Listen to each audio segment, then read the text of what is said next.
Bonjour, ici Patrick Pierrat, éditeur d'Info Bref. Voici l'essentiel des nouvelles en ce jeudi 2 novembre.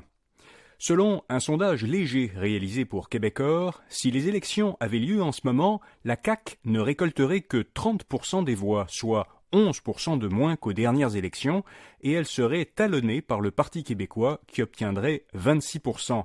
François Legault n'aurait alors qu'un gouvernement minoritaire. Les Québécois estiment par ailleurs que le chef péquiste, Paul Saint-Pierre Plamondon, serait un meilleur Premier ministre que François Legault. Saint-Pierre Plamondon obtient 24%, soit 8% de plus qu'en septembre, et Legault 23%, soit 6% de moins qu'en septembre. Le gouvernement Legault a annoncé qu'il avait conclu un accord de principe pour un nouveau pacte fiscal avec les municipalités pour la période 2024-2028. Selon lui, cette entente va permettre une collaboration entre le gouvernement et les villes en vue d'atteindre des objectifs communs, dont s'adapter au changement climatique et développer une offre suffisante de logements. L'Union des municipalités du Québec a précisé que le gouvernement s'engage à inscrire dans la loi qu'il versera aux villes un montant annuel équivalent à la croissance des revenus qui serait générée par 1 point de pourcentage de la taxe de vente du Québec, la TVQ.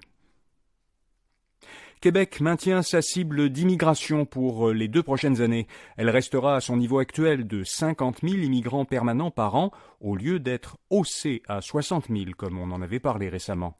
À ces 50 000 nouveaux arrivants s'ajouteront 6 500 admissions permanentes d'étudiants. Le gouvernement devait annoncer une planification sur 4 ans. Il a plutôt choisi de maintenir sa cible pendant les 2 prochaines années, puis de mesurer l'impact de ces mesures sur le français.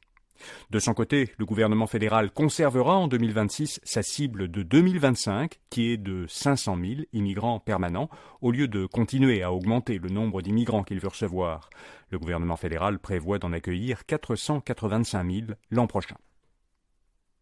Le maire de Québec, Bruno Marchand, a annoncé que la ville sera finalement maître d'œuvre de son futur tramway. Il estime que le projet, tel qu'il sera dirigé par la ville, coûtera 8,4 milliards de dollars.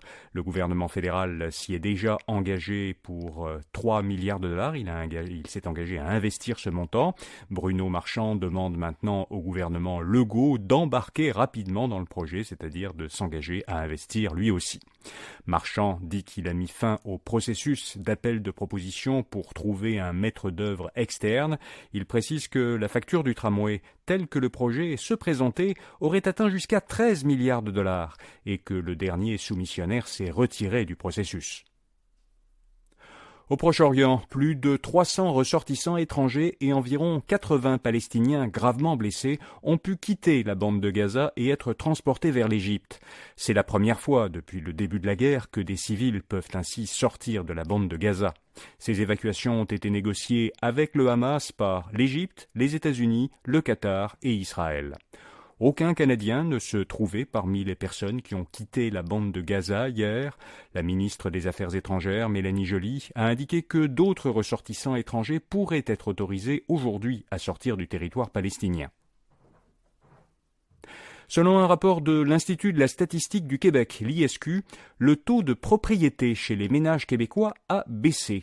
Il est passé de 61,3% en 2016 à 59,9% en 2021.